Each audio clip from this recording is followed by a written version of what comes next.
আলাইকুম সবাইকে, আশা করি সবাই ভালো আছেন। আর আমি তো আলহামদুলিল্লাহ ভালো আছি, কারণ বহুত বছর পর চলে এসেছি কক্সবাজারে, সমুদ্রের ডাকে চলে এসেছি। গত বছর না তুমি আসলা? এই বহুত বছর হয়ে গেল কেন? তো দেখতেই পাচ্ছেন যে অনেকদিন পর সমুদ্র দেখতে পেরে আমি একদম খুশিতে আত্মহারা হয়ে গিয়েছি। তাই গান গাচ্ছি আর নাচতেছি পাথরের উপর, এবং পরেও যাচ্ছি। সেই সাথে পরে যেতে নিয়ে আমার হঠাৎ করে মনে পড়লো যে আমার কিছু জিনিসপত্র আমার কাছে নেই। তো আমি দৌড় দিয়ে গেলাম আম্মুর কাছে, যেগুলো কার কাছে। আর এখানে বউ আর মাহিন পরে যাওয়ার ভান করতেছে, বাট পড়তেছে না। তো এখানে পিকচার ক্লিক করা হচ্ছে এন্ড ফাইমবিয়ার ব্লগের শুটও নেওয়া হচ্ছে। এর মধ্যে হচ্ছে আম্মু আর ফাইমবিয়া গাড়ি দিয়ে ঘুরতেছে, বিকজ আম্মু বেশি দূর হাঁটতে পারবে না।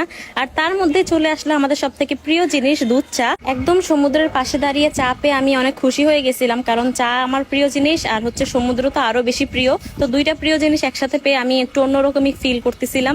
এর মধ্যেই দেখলাম যে আকাশে মেঘ জমে একদম আকাশ কালো হয়ে গেছে। তো আমরা চলে গেলাম এন্ড সমুদ্রের একটু সামনেই ছিল একটা রেস্টুরেন্ট, যেখানে চা খুঁজতে গেছি বাট চা ছিল না। তারপর গেলাম পাশের আরেকটা হোটেলে। এই হোটেলটার ভিউ অনেক বেশি ভালো ছিল। তো এখানে আমরা চাও পাইছি এন্ড রাতের জন্য ডিনারটাও আমরা অর্ডার করতে পারছি। তখন মেবি 8টা কি 8:30 বাজতেছিল। তো আমরা ডিনার অর্ডার করে আবার আমাদের হোটেলে ফিরে আসি ফ্রেশ হওয়ার জন্য।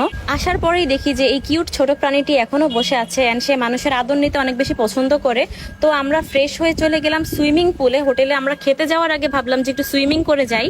বাই দ্য ওয়ে, এই ভিডিওতে কিন্তু আমার সাউন্ড কোয়ালিটি খারাপ আসতে পারে, কারণ আমি অলরেডি ঘুরতেছি আর ভয়েস ওভার দিচ্ছি, মানে আমি বাহিরে। তো সবাই মিলে আমরা চেঞ্জ করে কমফোর্টেবল ড্রেস পরে সুইমিং পুলে নেমে গেলাম। এন্ড আম্মু আর হচ্ছে আমার ফুফাতো বোন পাশে বসেছিল, কারণ ওরা হচ্ছে নামবে না। আম্মুকে অনেক জোরাজোরি করছি নামার জন্য, বাট সে নামবে না, তো নামবেই না। তো দেখলাম যে সামনের দিকে পানির গভীরতা অনেক। তো মাহিন আমার দিকে পানি মারতেছিল, তাই আমি ওর দিকে মারছি। দেখতে পেলাম যে ফাইমবিয়ার কাছে একটা টায়ার, আর এখানে নাকি একটাই টায়ার। তো অনেক রিকোয়েস্ট করে টায়ারটা আমি নিয়ে নিলাম।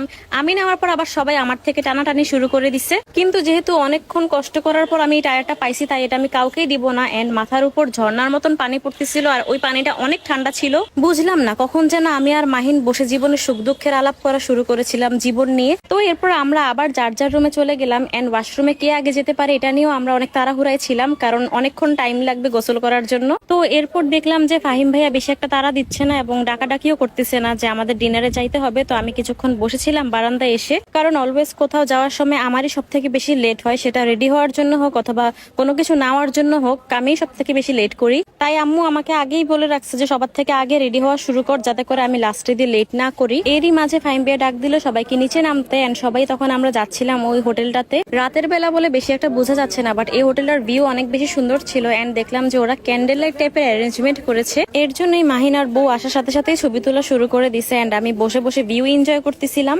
অনেকক্ষণ ওয়েট করার পর আম্মু আমাদেরকে ডাক দিল যে খাবার নাকি চলে আসছে। তো আমি চলে গেলাম এন্ড ভিডিও শুট নিচ্ছিলাম। আর সবসময় কেন যেন কক্সবাজার আসার পর আমার খাবারের টেস্ট অনেক বেশি ভালো লাগে, মানে যেই হোটেলেই যাই আমার সবসময় খাবারের টেস্ট অনেক ভালো লাগে, মানে বাংলা টাইপের খাবারগুলো। আর খাবারের সময় অর্ডার করা হয়েছিল মেবি কোরাল মাছ, তারপর হচ্ছে লইট্টা ফ্রাই, তারপর ডাল ভাত এসব। মানে আমি সঠিক নাম জানি না মাছের, কারণ আমার নিজের নামই মাঝে মধ্যে মনে থাকে না। নিজের নামটাই খুব কষ্ট করে মনে রাখি, সেখানে মাছের নাম মনে রাখা তো বিলাসিতা। রাতের খাওয়া দাওয়া শেষে আমরা সেখানেই বসে কিছুক্ষণ আড্ডা দিচ্ছিলাম, কারণ সেখানকার পরিবেশটা সবারই অনেক বেশি ভালো লাগছিল। সবাই যার যার মতন আড্ডা দিচ্ছিল। তারপর আমরা গান ছেড়ে বসেছিলাম। তখন মনে মনে ভাবছিলাম যে কেউ যদি এক কাপ চা এসে সারতো তাহলে খুবই খুশি হয়ে যেতাম। বলার সাথে সাথেই চা এসে পড়লো, কারণ ফাহিম ভাইয়ার চাও অর্ডার দিয়ে ফেলছিল। আসলে চা ছাড়া আমাদের একদমই চলে না, যেখানেই যাই সেখানেই চা খেতে মন চায়। আর তার মধ্যে যদি এরকম মনোরম পরিবেশ থাকে তাহলে তো আর কোনো কথাই নাই। এইখানে আমরা প্রায় অনেকক্ষণ ছিলাম এন্ড তার মধ্যেই দেখি যে অনেক সুন্দর বৃষ্টি শুরু হয়ে গেছে। এন্ড বৃষ্টির মধ্যে তো এমনিও বাইরে যেতে পারবো না। আর প্লেসটার নামও আমার সঠিক মনে নাই, বিচ সালসা নাকি যেন একটা ছিল।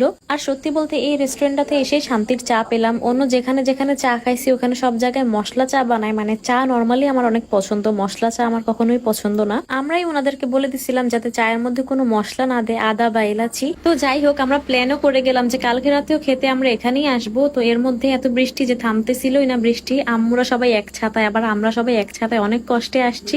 তারপর গাড়িতেও উঠে গেলাম, আর বাকিরা সবাই পিছনের গাড়িতে উঠে গেল। আমরা এখানেই অলরেডি অনেকজন ভূতের গল্প করতে করতে আমরা যাচ্ছিলাম। আর পিছনের সিটে আমাদের 4 জনের বসতে কষ্ট হচ্ছিল বলে আমি একদম শুয়েই গেছি। আর আমার অনেক ভয়ও লাগতেছিল, মানে ভূতের গল্প বলতে বলতে যাওয়া হচ্ছিল। এর কারণে গাড়িতে বসার পর আমরা জানতাম না যে আমরা কোথায় যাচ্ছি। দেখি যে পরে আমাদেরকে বিচে নিয়ে আসলো। একদমই যার যার মতো বাসার ড্রেস পরে নর্মাল ভাবে আমরা বিচে চলে আসলাম, কারণ এখন কোনো পিকচার তোলা হবে না, এখন শুধু আমরা আনন্দ উপভোগ করব। আর সব থেকে ভালো জিনিস যেটা আমরা করছি সেটা হচ্ছে আজকে আমরা কেউই একদম রেস্ট নিই নাই, একদম আসার পর থেকে ঘুরতেই আসি ননস্টপ। তো বিচের পাশেই দেখলাম যে অনেকগুলো মাছগুলো দেখে আমি একটু ভাবলাম যে ভিডিও করি। তার মধ্যে দেখি যে কতগুলো কাঁকড়া জীবিত অবস্থায়। ভিডিওর মধ্যে আমাদেরকে দেখতে খুবই হাসি খুশি দেখা গেল, আমাদের কিন্তু এক একজনের অবস্থা একদম খারাপ ছিল, একদম সবাই অসুস্থ হয়ে গেছি। মেইনলি সারাদিন টানা ঘোরাঘুরির পরও যখন সুইমিং পুলে নামছি তখন অনেকক্ষণ সুইমিং পুলের পানিতে ছিলাম, তারপর একদম জ্বরই উঠে গেছে আমার। যত কিছুই হয়ে যাক না কেন ঘোরাঘুরি থামানো যাবে না। এন্ড এখানে অনেক বেশি বাতাস ছিল, বাতাসে বলতে গেলে আমরা উড়েই যাচ্ছিলাম।